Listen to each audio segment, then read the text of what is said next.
Nah, apakah Anda sudah mendapatkan panduan itu atau belum? Kalau belum, saya berikan. Oh, kalau saya belum, Pak. Belum dapat. Oke, saya kirimkan di grup ya. Nanti silahkan diunduh.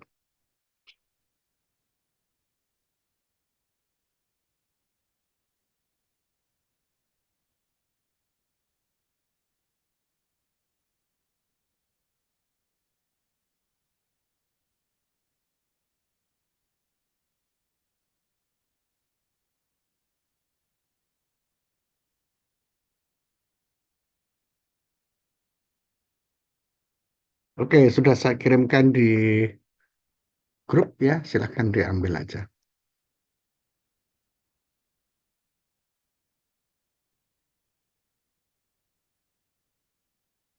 Jadi paling tidak nanti proposal yang Anda buat mengacu ke sana template-nya. Komponennya, urut-urutannya seperti apa yang ada di situ. Ya. Kami masih akan memodifikasi untuk kepentingan S2, tetapi masih menunggu waktu. Jadi sementara acuannya itu dulu. Ya, acuannya itu dulu. Oke, ya. Jadi saya ulangi, eh, untuk UTS, paling tidak proposal harus sudah jadi.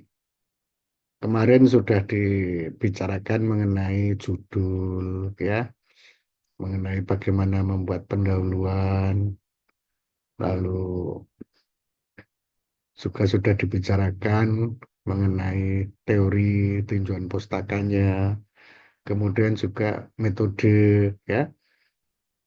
Jadi sebetulnya proposal itu merupakan di satu sisi merupakan embrio untuk dikembangkan lebih lanjut menjadi bab 1, bab 2, dan bab 3.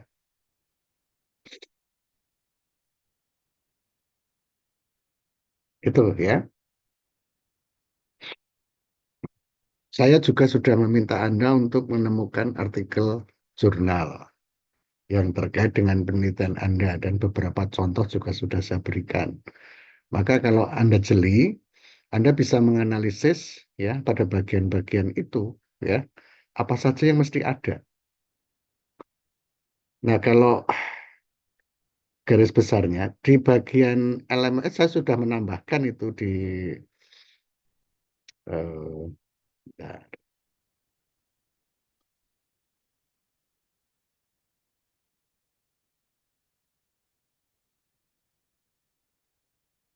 ya, sudah terlihat ya. Sudah, Pak. Sudah, Pak. Nah, ini. Bagian ini ada di artikel jurnal yang saya tambahkan di LMS di bagian membuat pendahuluan. Tapi nanti intinya ada di sini. Penulisan karya ilmiah diawali dengan penulisan pendahuluan. Penulisan pendahuluan memuat pernyataan persuasif dan argumentatif karena penulis hendaknya dapat meyakinkan pembaca bahwa artikel jurnal merupakan hal yang menarik dan penting. Hal tersebut membawa bagian lebih dibandingkan bagian lain dalam artikel jurnal. Nah, ini kalau dalam konteks artikel jurnalnya. Tapi paling tidak, nanti eh, bagian pendahuluan dalam proposal itu biasanya lebih lengkap daripada dalam artikel jurnal. Karena kalau artikel jurnal itu lebih terikat oleh jumlah halaman, ya. Bahkan kata pun dibatasi, ya. Kata, jumlah kata di latar belakang harus sekian, di bagian tinjauan pustaka harus sekian, di bagian metode harus sekian, ya. Jadi ada batas gitu. Tapi kalau Anda membuat proposal itu tidak secara eksplisit ada pembatasan. Tapi paling tidak, ya paling tidak eh, untuk membuat pendahuluan, ya ini beberapa hal ini bisa diambil, ya beberapa hal bisa diambil, ya. Jadi paling tidak mengawali suatu pendahuluan di dalam proposal, Anda harus sebagai pengantar itu mengantar kepada fenomena. mengantar kepada fenomena yang akan Anda permasalahkan gitu. Nah, kadang-kadang di sini nih batas-batasnya menjadi kurang jelas ya. Saya sudah mengamati skripsi, tesis ya, ketika awal-awalnya sedang dibuat ya. Kadang-kadang ada yang masuk ke persoalan yang mau dibahas itu dengan latar belakang yang terlalu luas gitu. Misalnya, baru saja tadi saya membimbing mahasiswa S1 yang akan meneliti tentang bahasa gaul gitu ya, bahasa gaul gitu. Wah, dia di satu halaman penuh tuh mendefinisikan tentang bahasa. Bahasa menurut ini, menurut ini, menurut ini, menurut ini. Lalu pada ketika masuk di halaman kedua tentang fenomena bahasa gaul itu hanya satu paragraf. Saya bilang ini terbalik. Anda terlalu luas mengambil eh, apa namanya pengantar tentang bahasanya itu, ya. Harusnya bahasa itu cukup satu fenomena bahasa itu sendiri satu paragraf, lalu fenomena bahasa gaul sebagai bagian dari bahasa yang digunakan oleh remaja, itulah yang harusnya mendapat penekanan gitu. Ya, seperti itu. Ada juga yang mau meneliti tentang eh, pembelajaran membaca gitu. Tapi dia masuk melalui pendidikan bahasa Indonesia di Indonesia. Menurut saya terlalu jauh. Ya, bisa saja dimulai dengan pembelajaran 4 keterampilan berbahasa, lalu salah satunya adalah membaca, gitu. Ya, jadi entry point untuk masuknya itu kadang-kadang banyak yang terlalu jauh. Lalu fenomena gap. Nah, hal yang mau diteliti tadi sebagai objek penelitian yang Anda angkat itu, ya. Anda bisa menyampaikan ada gap. Gap apa? Antara teori dan praktek misalnya, ya. Atau gap antara eh, implementasi di suatu daerah dengan daerah yang lain, satu sekolah dengan sekolah yang lain, gitu, ya. Atau munculnya suatu teori baru yang bisa digunakan untuk menyoroti masalah tersebut. Ya. Saran saya biasanya gini, kalau Anda membaca artikel-artikel jurnal, biasanya Anda akan tahu bagaimana cara para peneliti dan yang kemudian menuliskan sebagai artikel itu, dia eh, membuat argumentasinya gitu loh. Ya. Jadi saya selalu baca, baca, baca. Karena apa? Karena nanti kamu akan menemukan gaya yang berbeda dari orang-orang yang mengkaji suatu fenomena kebahasaan atau sastraan atau pendidikan bahasa begitu. Ya, apakah ada kesenjangan antara teori dan praktek atau kesenjangan antar penerapan di satu daerah ke daerah yang lain gitu ya, atau hal-hal yang lain ya, gitu. Nah, biasanya lalu itu akan diiringi dengan rumusan dari masalah penelitian. Nah, di titik ini Anda juga harus tahu rumusan masalah untuk penelitian kualitatif itu seperti apa, rumusan masalah untuk kuantitatif seperti apa, rumusan masalah untuk R&D seperti apa, rumusan masalah untuk penelitian evaluatif seperti apa. Biasanya ada kata-kata kunci ya yang menyiratkan bahwa itu kualitatif, itu kuantitatif, itu R&D dan lain sebagainya gitu. Nah, itu juga masalah yang dia bentuk pertanyaan itu biasanya juga terkait dengan judul ya, judul dari proposal Anda gitu. Karena judul itu dikatakan sebagai salah satu bentuk yang mungkin dari tema, dari pokok persoalan gitu yang dipermasalahkan gitu. Nah, Anda tidak boleh memberikan judul yang terlalu besar, tapi juga tidak boleh memberikan judul yang terlalu sempit, sehingga ada beberapa yang dipermasalahkan tidak tercakup di dalam judul. Gitu, ya. Nah, ini perlu apa ya? Perlu seni tersendiri, ya. hanya latihan-latihan merumuskan lah berdasarkan apa yang sudah dibuat oleh para peneliti terdahulu itu yang membuat kita makin makin ke- inovatif, makin makin jeli dalam merumuskan suatu judul. Bahkan nanti di dalam proposal maupun judul proposal maupun judul artikel ya, kadang jumlah kata itu dibatasi ya. Ada yang membatasi sampai ya 13 sampai 15 gitu, 15 kata gitu. Ada juga yang oh, sampai 17 gitu.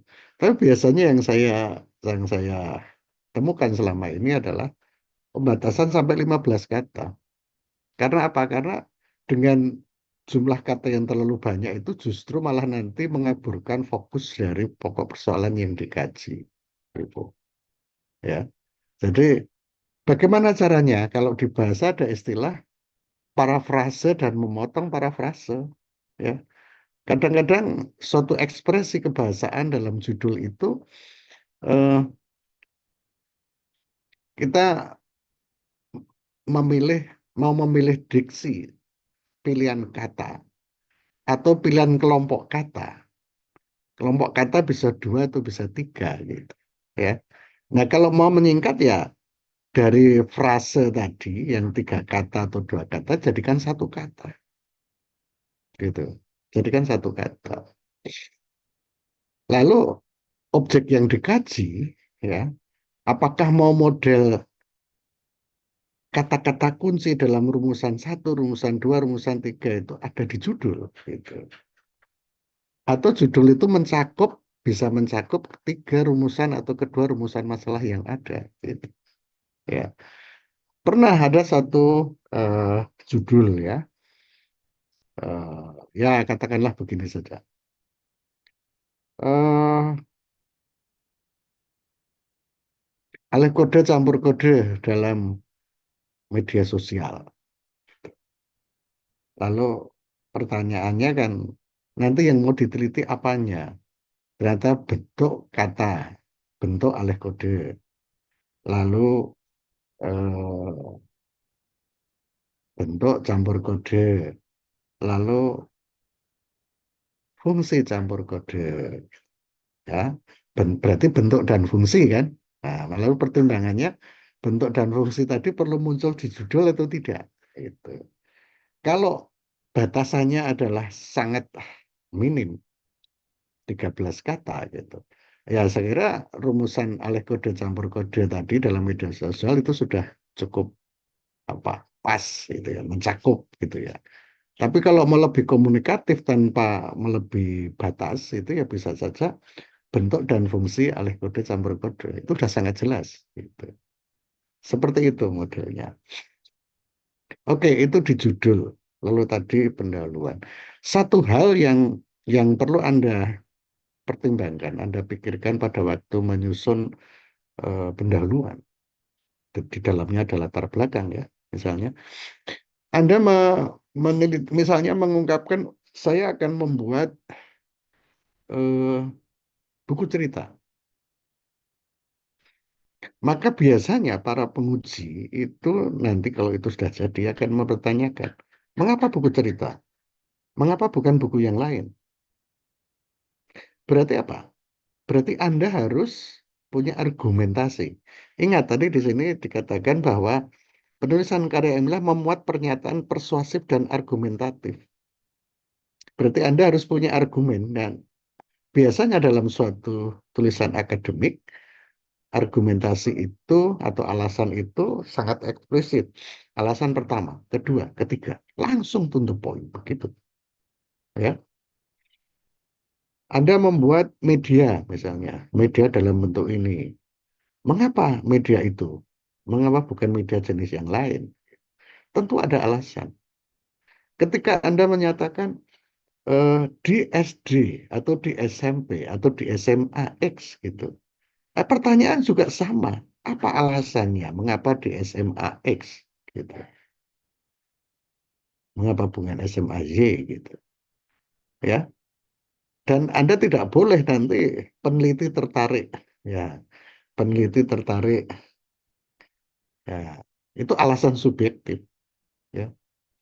Tadi kembali ke fenomena tadi, gap tadi. Apakah memang di sekolah itu ada gap antara atau ada keunikan di dalam pelaksanaan pembelajaran yang tidak ada di sekolah lain? Berarti itu kan juga gap gitu, ya kan? Ketika Anda memutuskan saya menggunakan teori dari Sarah Mills misalnya, atau teori dari Van Dijk, atau teori dari eh, siapa Piaget misalnya, Anda juga akan dikejar. Mengapa teori itu bukan teori yang lain gitu? Nah, itu harus bisa Anda deskripsikan argumentasinya di bagian pendahuluan, khususnya di bagian latar belakang gitu. Jadi semua semua pilihan Anda di dalam penelitian itu akan dipertanyakan gitu. Nah, daripada dipertanyakan, maka di bagian pendahuluan harus Anda jawab sendiri, harus Anda terangkan sendiri dan berikan argumentasi yang kuat. Nah, bagaimana caranya? Ya, maka saya selalu minta temukan 4 artikel jurnal yang sama atau yang mirip, hanya lokasinya berbeda atau objeknya berbeda. Misalnya kajian novel A, novel B, novel C, atau film A, film B, film C, gitu ya. Nah, Anda bisa meneliti si peneliti terdahulu itu ketika berargumen bagaimana, gitu. Ya, saya bahkan selalu mengatakan coba lihat apa yang disarankan oleh peneliti terdahulu. Jangan-jangan sarannya itu memang mereka berharap Anda menindaklanjuti untuk penelitian pada novel lain, penelitian pada buku tipe lain, ya, atau penelitian pada media lain, atau penelitian dengan lingkup yang lebih luas dari topik itu. Nah, Anda bisa mengutip itu sebagai salah satu argumen bahwa penelitian ini dilakukan karena memang ada penelitian terdahulu yang melihat ada peluang lebih lanjut area di mana itu belum dikaji gitu ya. Nah, itu argumentasi ketika memilih lokasi, memilih subjek itu semua harus ada argumentasinya ya, harus ada argumentasinya. Oke, kembali ke rumusan masalah misalnya.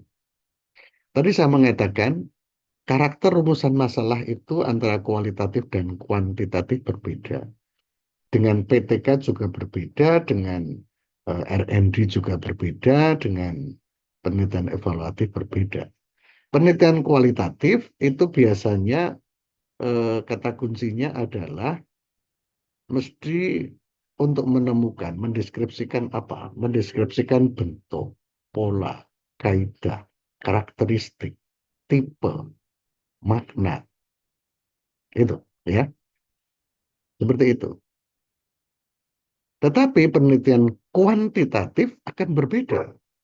Karena penelitian kuantitatif dan kualitatif itu perbedaan mendasarnya apa? Kalau kualitatif itu menghasilkan teori, ya, menghasilkan teori dalam konteks atau lokasi tertentu, level tertentu atau konteks tertentu. Sementara kalau kuantitatif itu membuktikan teori, maka dikatakan membuktikan hipotesis, gitu, ya.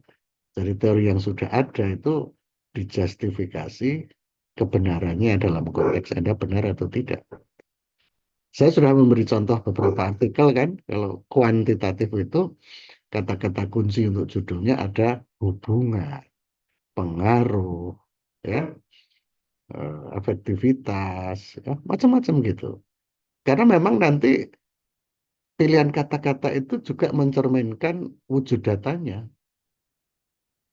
Kalau kualitatif wujud datanya kata-kata, kalimat, frase, ya, tapi di dalamnya ada kata-kata tertentu gitu. Dari dari rumusan itu nanti mau dideskripsikan bentuk, fungsi, pola, kaidahnya, maknanya gitu. Tapi kalau kuantitatif ya, nah ini juga ada istilah yang sedikit khas. Kalau kuantitatif, judul itu selalu ada istilah atau mengandung variabel. Ya. Jadi misalnya hubungan antara eh, kebiasaan membaca dan prestasi belajar, di situ ada dua variabel, kebiasaan membaca dan itu variabel pertama, lalu prestasi belajar variabel kedua, gitu. Ya, bahkan nanti mau spesifikasi ada variabel bebas, variabel dependent, gitu.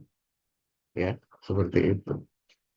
Apa tidak ada Pak penelitian kuantitatif dengan satu variabel? Ada saja, ya.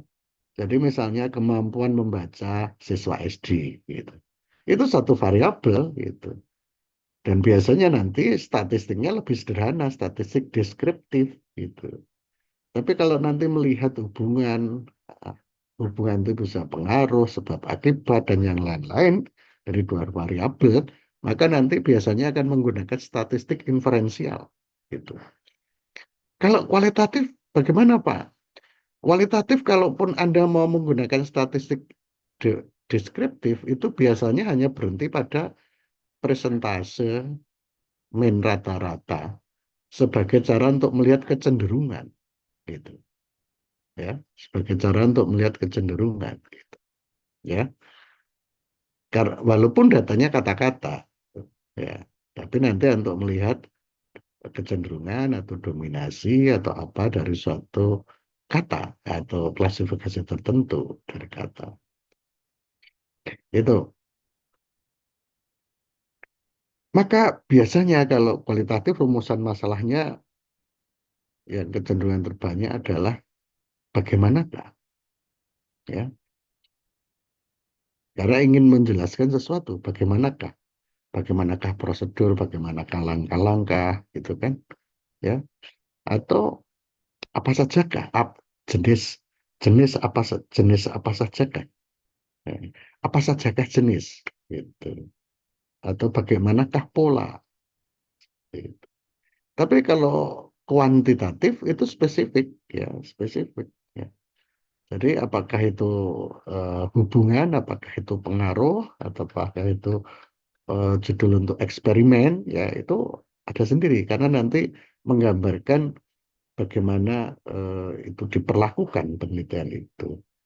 Ingat dulu saya menjelaskan ada penelitian eksperimen, non eksperimen, ya, survei dan lain sebagainya. Gitu. Nah kalau R&D itu kata pengembangan itu menjadi kata kunci, ya. Kata pengembangan itu menjadi kata kunci sehingga nanti eh, dengan membaca kata kunci pengembangan itu, oh ini R&D, oh ini bisa jadi ADDI, gitu, ya.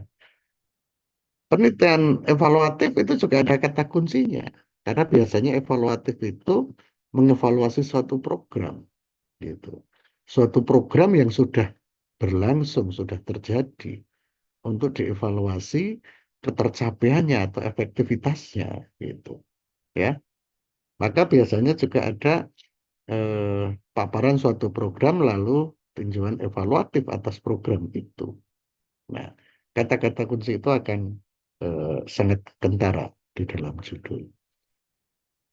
Jadi judul dan rumusan masalah itu ter terkait, ya. Jangan sampai judulnya bilang begini, rumusan masalahnya beda, gitu, ya. Jangan sampai terjadi penelitiannya jenis kualitatif, rumusan masalahnya kuantitatif, gitu. Jangan sampai terjadi penelitiannya kualitatif, Anda membuktikan hipotesis, wah itu kacau itu, ya, dan sebaliknya, gitu. Nah, apakah tidak mungkin Pak ada perpaduan? Mungkin, ya. Craswell, saya sudah memberikan bukunya kemarin, ya, kalau nanti Anda buka-buka. Craswell itu bahkan menyarankan perpaduan data kualitatif, data kuantitatif. Sehingga nanti Anda mendapatkan gambaran yang lebih komprehensif dan holistik dan utuh dari fenomena yang Anda teliti, gitu. Ya. Maka di dalamnya nanti ada pengumpulan data dengan metode kualitatif dan metode kuantitatif, bahkan analisisnya pun mungkin juga akan menggunakan kedua pendekatan itu. R&D dimungkinkan menggunakan kedua pendekatan itu. Ada data kualitatif, ada data kuantitatif. Ya, R&D itu ada sebagian yang mengatakan, wah itu dua penelitian dijadikan satu, Pak. Iya, maka ada unsur research, penelitian, dan pengembangan. Biasanya research-nya itu sendiri itu digunakan untuk mencari informasi mengenai produk-produk apa yang nanti akan dihasilkan. Itu memang sangat biasa dilakukan dunia industri, ya. Dunia industri sekarang dekat dengan teknologi, gitu, ya. Anda bisa membayangkan pada tahun 70-an